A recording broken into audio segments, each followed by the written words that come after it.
dari penggambaran-penggambaran orang di zaman sekarang yang mungkin Alif juga pernah lihat ada penampakan yang tiba-tiba ada di sebuah batu di pinggir pantai terus kemudian menghilang. Banyak dari masyarakat Athena kuno itu memuja Putri Duyung untuk meminta mungkin keselamatan ketika lagi berlayar. Dari apa yang Mas Anton sampaikan tadi di awal, itu kan mengacu kepada literasi dari Athena kuno, Iya. Yunani kuno atau Greek lah ya, Greek Iya, mitologi. mitologi. Iya. Mermaid ini ada nggak sih? Oke.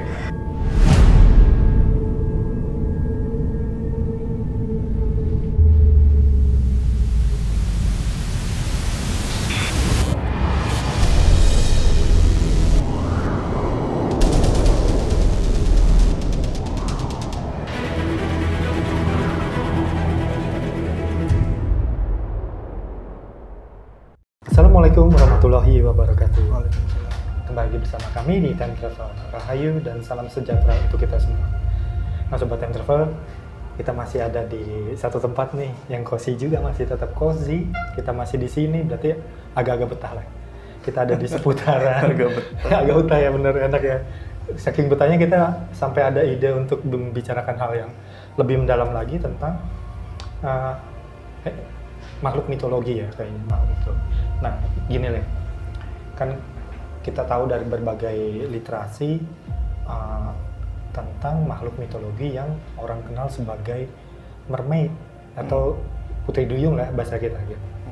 Nah, orang kan mengenalnya kan mermaid atau putri duyung itu adalah satu sosok mitologi yang ada di mitologi Yunani kuno dan banyak dipuja oleh orang-orang di Athena waktu itulah gitu.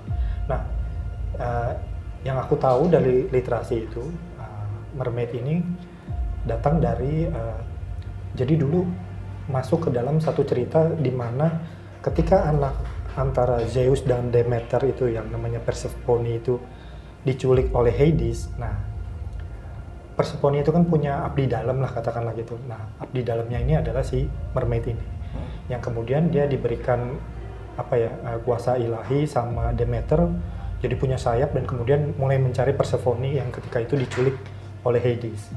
Nah, kalau dari literasinya sendiri kan muncul sebenarnya pertama kali di budaya yang ada di Assyria. Dia dikatakan sebagai ibu dari permaisuri yang ada di Assyria, yaitu Semiramis. Nah, sebenarnya itu kan kalau dari cerita mitologinya ya. Nah, kita kan tahu kan kalau sosok mermaid itu atau putri duyung itu adalah sosok yang cantik, di atasnya itu cantik, wanita cantik, tapi di bawahnya mulai terlihat sosoknya yang setengah berekor ikan lah gitu ya. Suaranya merdu dan kemudian pokoknya sosoknya itu luhur lah, mulia lah katakanlah begitu.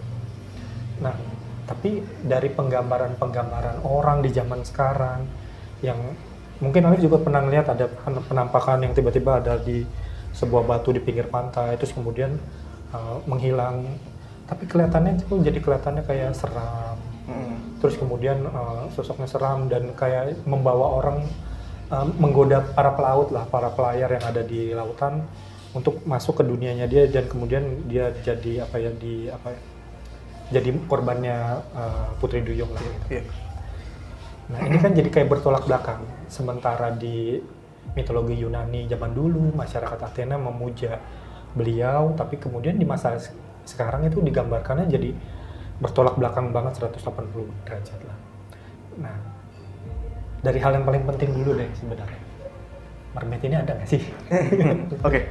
Bismillahirrahmanirrahim. Semoga kami diberi kemudahan untuk menyampaikan hal-hal yang mungkin banyak orang itu dianggap halu. Iya. Tapi ternyata di belahan bumi yang lain, masyarakat luas meyakini ini ada gitu loh. Iya, betul. Jadi kan aneh gitu ya. Iya, betul. Seperti dua sisi koin yang saling bertolak belakang tapi masih dalam satu koin yang sama gitu. Iya. Semoga Yang Maha Kuasa memberikan kita kemudahan untuk menyampaikan hal-hal di episode kali ini. Jadi kan belakangan ini mungkin kalau Sobat Time Travel ngikutin, Time Travel tuh lagi suka ngangkat makhluk-makhluk mitologi lagi. Iya. Gitu. Dulu pernah ada, beberapa kali, sekarang lagi. Iya. Kemudian bicara tentang mermaid lah ya. atau Putri Putri Duyung. Duyung, walaupun juga ada yang laki-laki sih. Iya, Ya ada. kan, dalam banyak film atau di literasi pun ada yang laki-laki. Namanya kan Merman. merman Iya, atau merman. mermaidman lah ya, kayak di SpongeBob gitu. Iya. Dari apa yang saya lihat dan dari apa yang diperlihatkan oleh Yang Maha Kuasa, ada Mas. Ada. Ada. Jadi gini, ada karena Yang Maha Kuasa menciptakan itu. Walaupun ada istilahnya, ada historinya, ada sejarah panjang kenapa makhluk seperti itu bisa ada, tapi kan mungkin bukan di episode kali ini. Iya, Tapi mungkin kita bisa bahas sedikit tentang makhluk itunya gitu ya, bukan penciptaan. Istilahnya bukan asal usulnya gitu. Iya, iya. Nah, mermaid yang saya ketahui, mermaid yang diberi penglihatan oleh Yang Maha Kuasa, sebenarnya gini, itu kan suatu, mungkin bisa saya bilang sebagai suatu bangsa. Sama kayak manusia, kita ada ras Asia, ada Eropa, ada Indian, ada apa ya, Afrika gitu, macam-macam. Mungkin sama seperti makhluk-makhluk yang lain, termasuk mermaid. Dari apa yang saya lihat, mereka itu putri-putri duyung itu banyak jenisnya, tapi mungkin bisa dalam satu bangsa yang sama. Tempat tinggalnya pun beda-beda, Mas. Nah, dari apa yang Mas Anton sampaikan tadi di awal, itu kan mengacu kepada literasi dari Athena kuno, Yunani kuno atau Greek lah ya, Greek mitologi. Nah, apa yang saya lihat ada, dan bicara tentang pemujaan kepada mermaid, sosok mermaid yang mungkin bisa orang bilang itu sebagai dewi di zaman dahulunya, memang begitu adanya dari apa yang saya lihat dan dari apa yang saya diperlihatkan. Karena dari apa yang saya lihat, beliau itu memang ada di suatu tempat, memang begitu adanya. Beliau itu cantik, benar-benar cantik. Perawakannya juga ya seperti yang orang umum tahu, setengah manusia, setengah ikan, perempuan, setengah ikan. Tapi dengan pakaian yang sangat indah, tempat tinggalnya pun adalah di suatu tempat gitu.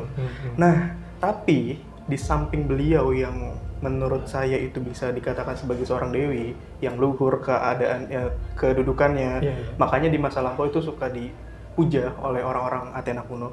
Tapi di sisi yang lain, ada juga makhluk-makhluk yang mungkin sebangsa dengan Putri Duyung itu, tapi mungkin bisa dibilang menyeramkan. Nah, bicara tentang seram itu, yang tadi Mas Anton bilang, ada beberapa video tuh di internet, tersebar banyak pihak gitu lah ya. Ada yang bentuk Putri Duyung lagi duduk di batu karang, atau ada yang terjerat di jaring nelayan, terus gitu. Macam-macam. Ada juga yang video singkat itu di bawah kapal selam kalau nggak salah, itu ada yang nemplok apa segala macam. Itu menurut saya mungkin bisa benar adanya, mungkin beberapa video juga mungkin nggak benar gitu. Bisa aja editan, tapi bisa aja itu memang benar beberapa video yang lain. Gitu sih, Mas. Jadi antara yang menurut literasi Athena, literasi Yunani kuno, dengan apa yang masyarakat lihat yang seram-seram itu seperti dua hal yang berbeda. Walaupun mungkin aja itu satu bangsa, tapi sosok yang jauh berbeda gitu. Kalau beliau ini mermaid ini kenapa dia sampai dipuja oleh orang-orang yang di Athena? Sebenarnya secara spiritual yang Alif lihat itu sosok beliau itu seperti apa sih? Tadi yang saya bilang, menurut saya pribadi, beliau itu mungkin bisa saya katakan sebagai seorang dewi. Tingkatannya itu sudah gini. Kenapa saya bisa bilang kayak gitu? Karena seseorang atau makhluk ciptaan Tuhan yang memiliki energi suci pasti akan berasa getarannya. Itu lembut, getarannya lembut, terus juga bercahaya berkilauan gitu istilahnya. Jadi kalau kita mau deketin itu sulit, tapi menyejukkan hati. Beda sama yang serem-serem. Kita mau ngeliat aja dari jauh, itu udah kerasa kayak kita mau ngeliat hantu istilahnya gitu. Jadi ada rasa takut, ada rasa deg-degan, ada rasa yang bikin kita down, itu serem banget. Beda sama beliau yang dikatakan sebagai Putri Duyung yang ada di Athena kuno itu. Nah, beliau kan itu kan dikatakan juga sebagai apa ya? Kayak dewa pelindung bagi para pelayar, pelaut ya gitu. Gini Mas, aku potong ya. Oke. Bicara tentang itu kan dari literasi juga banyak tentang betul. bukan beberapa ya, banyak dari masyarakat Athena kuno itu memuja Putri Duyung atau siapa sebutannya, Dewi siapa? Astargatis gitu Ya, apa? untuk meminta Astargatis. ya, Sorry. untuk meminta mungkin keselamatan ketika lagi berlayar. Hmm. Sebenarnya gini, ketika para masyarakat nelayan Athena kuno di zaman lampau itu memuja, terus berdoa juga kepada Yang Maha Kuasa, entah bagaimana energi dari sang Dewi Putri Duyung itu seakan menyelimuti pelayaran dari masyarakat Athena kuno di laut tersebut. Okay. Jadi seakan-akan energi sucinya itu mendampingi gitu, pelayarannya seperti membuka jalur supaya iya. pelayaran itu aman gitu. Jadi nggak mesti kayak misalnya aku pikir tuh penampakan yang mermaid yang ada di seluruh dunia itu berarti penampakannya beliau, nggak mesti kayak begitu bukan. Kan ternyata ya. Itu dua hal yang berbeda. Oke. Dua hal yang berbeda, tapi kalau dijelaskan gimana? Itu tadi ya. dua hal yang berbeda, sosoknya beda, tapi mungkin aja satu bangsa yang sama, tapi kan tetap beda. Iya. Beliau ya beliau, yang serem. Karena mermaid atau Putri Duyung itu kan sebuah bangsa, tinggalnya kan pasti berkelompok lah ya gitu, entah, dan itu tersebar di seluruh lautan. Iya. Gitu mas. Nah itu kan kalau dari yang sosok perempuannya ya, kalau dari sosok mermaid yang cowoknya itu bisa dikatakan berbeda atau kurang lebih sama? Dari apa yang saya lihat, pada dasarnya itu sama seperti tadi saya jelasin. Bisa hal yang berbeda, tapi tetap mungkin aja satu bangsa. Gitu. Okay. Cuma mungkin beda jenis kelamin. Sama aja lah kayak manusia kan ada laki-laki ada perempuan. Iya. Mereka juga kan ada jenis kelaminnya masing-masing gitu. Iya. Nah, dari tadi kita bicara tentang ngalor ngidul tentang mermaid, itu kan seakan-akan hal yang mustahil di zaman sekarang. Orang mikir, masa ada kayak gitu? Masa sih ada manusia setengah manusia setengah hewan? Iya. Masa sih istilahnya konotasinya kan lebih ke negatif, kok jelek atau gimana? Iya. Gini, kalau misalkan kita yakin kepada Yang Maha Menciptakan, apapun agama kalian, pasti yakin dengan semua makhluk yang ada, karena kehidupan di bumi itu banyak, bahkan banyak hal yang kita tuh belum tahu. Ibaratnya kita dibuka lembaran ya, pasti kita bakal gila. Iya. Ada gitu. Begitu banyak hal yang nggak masuk akal lah ya. Bener. Nah, kenapa legenda-legenda mitologi itu ada? Karena kan itu diceritakannya zaman lalu, zaman lampau, mungkin ribuan sampai puluhan ribu tahun yang lalu. Nah, seringkali time travel bilang bahwa di zaman yang lampau, kehidupan di bumi antara manusianya kita dengan makhluk yang lain itu seperti satu landscape. Pembatasnya itu sangat tipis. Makanya di masa lalu seringkali ada interaksi antara banyak pihak, banyak makhluk, sampai banyak kisah-kisah yang menceritakan tentang perkawinan silang. Ya kan, betul. Gitu. Kayak di kisah-kisah pewayangan kan juga gitu. Sama sebenarnya, cuman versi ini versi Athena Yunani kuno, mungkin versi yang lain dari versi Viking misalkan, versi lain juga macam-macam. Gitu sih. Nah ini nih kan mermaid atau Putri Duyung itu lebih banyak dikenal dari mitologi yang ada di Yunani kuno. Artinya kan jauh dari tempat kita yang ada di Nusantara sini. Nah sebenarnya ada nggak sih di Nusantara ini? Tadi saya bilang mereka tuh sebuah bangsa yang hidupnya juga berkelompok. Itu merata di seluruh lautan. Oke. Bukan hanya di Yunani doang. Dari apa yang saya lihat, ada juga di wilayah Nusantara. Bentukannya mungkin serupa tapi tak sama lah gitu. Tapi itu nggak usah diceritakan lebih jauh lah ya. Oke. Karena kita sekarang fokusnya di yang berdasarkan literasi Yunani kuno. Nah, kalau dari penampakan banyak orang itu kan sempat terekam dengan kamera. Atau juga yang ada di literasi, yang ada di mitologi. Nah, sebenarnya itu punya bentuk fisik atau bentuk yang lebih spiritual mungkin ya, lihatnya gitu. Sekarang mungkin orang melihatnya itu nggak ada, ya kan? Karena dari sejauh yang saya ketahui alamnya beda. Ada pembatas yang cukup jauh antara kita manusianya kita dengan makhluk-makhluk yang lain. Tapi yang tadi udah saya sampaikan dan sering kali time travel di beberapa episode itu ceritakan, zaman dulu antara manusia kita dengan makhluk yang lain, dengan bangsa yang lain itu kita aja bisa nggak tahu kalau itu udah beda alam. Oh, saling bersinggungan. Saling bersinggungan. Jadi kalau dibilang ada atau enggak, ya ada. Ada. Tapi kalau dibilang sekarang itu ada atau enggak, ada. Cuman alamnya udah beda gitu loh. Mungkin kalau para pelaut yang melaut sampai ke Samudra Pasifik atau Atlantik, Hindia, mungkin banyak hal-hal yang di luar nalar bakal melihat sesuatu. Gitu. Jadi sebenarnya ada, tapi lagi-lagi alamnya udah beda kalau sekarang.